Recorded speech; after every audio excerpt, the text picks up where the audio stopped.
YouTube channel ASR दी expert में आज की वीडियो में हम बात करेंगे इमरजेंसी फंड के बारे में। इमरजेंसी फंड क्या होता है, हमको किस तरह से इमरजेंसी फंड को बनाया जा सकता है और इसको बनाने के क्या एडवांटेजेस हैं। तो इसको हम छोटी सी एक वीडियो के संग में कवर करने की कोशिश करते हैं। तो स्टार्ट करने से पहले बस एक छोटी सी रिक्वेस्ट, प्लीज़ चैनल को लाइक एंड सब्सक्राइब करना ना भूलें अगर कंटेंट में कुछ भी आपको अच्छा लगे।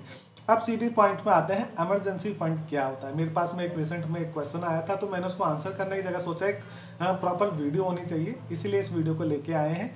इमरजेंसी फंड वाली वैल्यू होती है जो आपके मंथली एक्सपेंसेस, मतलब आपकी एक सर्टेन इनकम होती है। एग्जांपल के लिए आप महीने के अंदर में 50,000 रुपये कमाते हैं, उसमें से आप 10-12 हज़ार रुपये इन्वेस्टमेंट कर सकते हैं, लेकिन 30 से 40 हज़ार रुपये का जो आपको होता है मंथली एक्सपेंसेस है। तो वो जो मंथली एक्सपेंसेस आपको करने ही पड़ते हैं, वो 40,000 रुपये का अगर एग्जाम्पल लेते हैं तो आपको उसके लगभग 6 महीने के हिसाब से, मतलब 2,40,000 रुपये के अराउंड में आपके पास में हमेशा इमरजेंसी फंड के लिए अवेलेबल होना चाहिए है, ताकि अगर बाई चांस एक ऐसा सिनारियो आता है जैसे लॉकडाउन तरीके की सिचुएशन से लॉस ऑफ जॉब की सिचुएशन आ जाती है या फिर आपके धंधे में कुछ ऑफ सीजन होता है या कुछ उतार चढ़ाव आता है, तो ऐसे में आप एक डेस्परेट सिचुएशन में ना आ जाएं कि जिसमें आपको प्रॉब्लम हो। आप ठंडे दिमाग से कूल काम कंपोज सिचुएशन के संग में फैमिली को भी कोई प्रॉब्लम ना है, आप अपने आप को रिकलेक्ट कर सकें और एक अच्छी ये हार्ड वर्क करके दोबारा से अपने आप को स्टेब्लिश कर सकें। तो ऐसे में ये इमरजेंसी फंड यूज होता है। तो आप समझ गए होंगे। अब कोरोना टाइम को देखते हुए आपने सीखा होगा कि 6 महीने का टाइम भी थोड़ा सा एक शॉर्ट लगता है, तो इसलिए आप 6 महीने को 8 से 12 महीने ले जा सकते हैं अपनी रिस्क एपेटाइट के अकॉर्डिंगली, जितना आप समझते हैं कि आपके ऊपर में लोड है। जो फैमिली वाले लोग हैं उनको इस इमरजेंसी फंड को पहले ज़्यादा बिल्ड करना चाहिए, जो कि अभी अपने कैरियर के स्टार्ट में है। वो कम पीरियड के, मतलब 2 से 4 महीने के इमरजेंसी फंड के संग भी काम कर सकते हैं, क्योंकि उनके पास रिस्पॉन्सिबिलिटी थोड़ी सी लिमिटेड रहती है। तो इस चीज़ का आप ध्यान रखें। अब बात आती है इमरजेंसी फंड को कहाँ लगाना चाहिए। देखिए, जनरली मैं म्यूचुअल फंड के ऊपर में ज़्यादातर वीडियो बनाता हूँ। आपको बहुत सारे अच्छे इक्विटी म्यूचुअल फंड्स के बारे में बताया। इक्विटी के अंदर में आप फिक्स डिपॉजिट या फिर डेट फंड के कंपेरेटिवली 2 से 3 गुना ज़्यादा कमा सकते हैं, लेकिन at the same point of time आपके पास में एक रिस्क फैक्टर अवेलेबल रहता है। जहाँ पे अगर मार्केट के देखिए लॉन्गर टाइम हॉरिजन के अंदर में यहाँ पे अटमोस्ट सर्टेनिटी है कि आपको अपनी बाकी जगह पे लगाए हुए जो ऑप्शंस रहते हैं उससे ज़्यादा कमाई इक्विटी म्यूचुअल फंड के अंदर में होगी। लेकिन एक इमरजेंसी फंड एक इमरजेंसी सिनारियो के लिए होता है जब कुछ भी हो सकता है। जैसे लॉकडाउन की सिचुएशन देखिए, मार्च अप्रैल के अराउंड में अचानक से लॉस ऑफ जॉब काफ़ी लोगों ने फेस करा। ऐसे टाइम पे कंपनी ने इमीडिएट बेस पे आपको लीव आउट कर दिया और सेम टाइम पे मार्केट भी क्रैश हो गई। तो आपके पास में कोई सिनारियो नहीं था कि आप मार्केट में अपने लगे हुए पैसे को इमीडिएट बेस पे एक्सट्रैक्ट कर सके। देखिए, जिनके पास टाइम था साल भर सवा साल का, सारा पैसा रिकवर हो गया, अपग्रेड मिला है। पर ऐसे में इमरजेंसी फंड को बिल्कुल हाईएस्ट सिक्योर्ड साइड पे लगाना बहुत ज़्यादा जरूरी है। अब बात आती है कि इसको लगाएं कहाँ। 2 ऑप्शन बचते हैं आपके पास में, या तो आप डेट फंड के अंदर में लगाएं या फिर फिक्स डिपॉजिट के अंदर में लगाएं। डेट फंड के अंदर में क्या फायदा होता है, क्योंकि हाईली डेट फंड के अंदर भी लिक्विड फंड को हम अगर जनरली चूज करते हैं, जो कि शॉर्टर टाइम पीरियड के लिए होता है 90 दिन से 6 महीने के बीच में। यहाँ पे जो आपके जो मनी मार्केट के डॉक्यूमेंट्स होते हैं उनकी जो मैच्योरिटी पीरियड होता है वो इतना छोटा होता है जिससे कि आपका पैसा लिक्विड रहता है। और यहाँ पे जनरली आप एक्सपेक्ट करते हैं रिटर्न्स 5.5 से 6% के बीच में आपको रिटर्न्स मिलती है। और ये जो लोग पैसा लगाते हैं short term money market instruments के ऊपर में लगाते हैं, तो यहाँ पे मोर और लेस यही इंटरेस्ट आप अर्न कर पाते हैं 5.5 से 6% का। जबकि आपके पास में जो दूसरे लॉन्गर टाइम हॉरिजन के डेट फंड्स रहते हैं वहाँ पे आपको 8.5-9% और मनी, मतलब जिस तरह से आप जानते हैं कि मार्केट में उनके इंस्ट्रूमेंट्स की डिमांड बढ़ती है तो उनके रेट थोड़े से हायर साइड 10-12% में भी आप अर्न कर सकते हैं। वो सिनारियो में होता है जब फिक्स डिपॉजिट या मनी मार्केट के रेट डाउन जा रहे होते हैं, तो लॉन्गर टाइम पीरियड के जो डॉक्यूमेंट्स हैं उनकी डिमांड बढ़ जाती है, इससे रेट बढ़ता है। लेकिन अभी करंट सिनारियो में जब आप ऐसे स्थान में बैठे हैं जहाँ पे कि मार्केट में रेट अब बढ़ने वाले हैं, तो आप लॉन्गर टाइम हॉरिजन के डेट फंड में पैसा नहीं लगा सकते।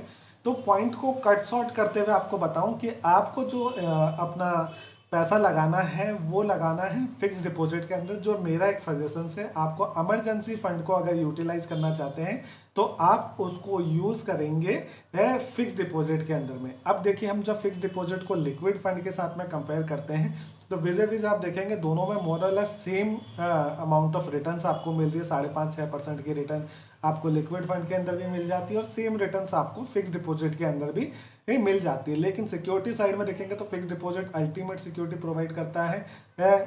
लिक्विड फंड भी सिक्योरिटी प्रोवाइड करेंगे। अगर आप कंपेयर करें तो एक 100% सिक्योर है, दूसरा वाला 90-95% सिक्योर है। तो इस तरह से आप देख सकते हैं दोनों सिनारियों के अंदर में। अब बात आती है कि लिक्विड फंड को जो एज है आपके फिक्स डिपॉजिट के ऊपर में, उसका एक मेन रीजन है कि लिक्विड फंड के अंदर में अगर आपने 1 लाख रुपए लगा रखा है तो आपको तो अगर उसमें से 5,000 10,000 जब भी जितने पैसे की जरूरत है आप इमीडिएट बेस पर रिडेम्पशन के लिए डाल सकते हैं। बाकी पैसा कंटिन्यू आपके लिए काम करता रहेगा, इंटरेस्ट अर्न करता रहेगा और जितना पैसा आपने निकाला है उसमें आप उस पॉइंट के बाद से इंटरेस्ट कमाना बंद कर देंगे। तो सिर्फ इतना फायदा है। और जबकि फिक्स डिपॉजिट के अंदर में क्या होता है, अगर आपने 1 लाख रुपए लगा रखा है और आपको उसमें से 10,000 रुपए की जरूरत है तो आपको पूरी फिक्स डिपॉजिट को तोड़ना पड़ता है, जिसकी वजह से क्या होता है सिर्फ 10,000 रुपए के चक्कर में 90,000 रुपए के ऊपर में आपको इंटरेस्ट के ऊपर में 1 से 1.5% की पेनल्टी लग जाती है, 1 से 2% अराउंड जो जाता है। तो आपको इसको एक सॉल्यूशन हमने सोचा है, हम क्या करेंगे फिक्स डिपॉजिट को अनफिक्स करके फिक्स करेंगे। बहुत ही सिंपल सा एग्जांपल है, अगर मेरे पास में इमरजेंसी फंड के लिए मुझे 2.5 लाख रुपए लगाने, इमरजेंसी फंड में मेरे को कितने की भी जरूरत पड़ सकती है, 10,000 20,000 30,000 50,000, तो हम इसी अमाउंट के अकॉर्डिंगली अपनी फिक्स डिपॉजिट्स को बनाएंगे। फॉर एन एग्जाम्पल अगर मेरे को वो 2 लाख रुपए का फिक्स्ड इमरजेंसी फंड अपने पास में रखना है, उसकी फिक्स डिपॉजिट करनी है, तो मैं क्या करूंगा। मेरे पास में देखिए आजकल ऑनलाइन नेट बैंकिंग के थ्रू आप फिक्स डिपॉजिट कर सकते हैं, आपको बैंक जाने की जरूरत नहीं है, बहुत सिंपल होता है, क्लिक क्लिक क्लिक करके सिलेक्ट करके आप कर सकते हैं। तो आप यहाँ पे क्या करिए, फिक्स डिपॉजिट को छोटे पार्ट्स में करिए। 10-10 हज़ार की आप अपनी फिक्स डिपॉजिट कर सकते हैं, या फिर एक 50,000 की करिए, फिर एक 30,000 की, 20,000 की और फिर 10-10 हज़ार की 8-10 अपनी फिक्स डिपॉजिट कर सकते हैं। इससे क्या होता है कि नंबर ऑफ एफडी कराने में आपको किसी तरह की पेनल्टी लग नहीं रही है और आपकी जो फिक्स डिपॉजिट है वो अल्टीमेटली ये आपको कंपाउंडिंग इंटरेस्ट प्रोवाइड कराता है और वहाँ पे वो कंटिन्यू रहेगी साल दर साल, जैसे आपका कंटिन्यू चलता रहेगा।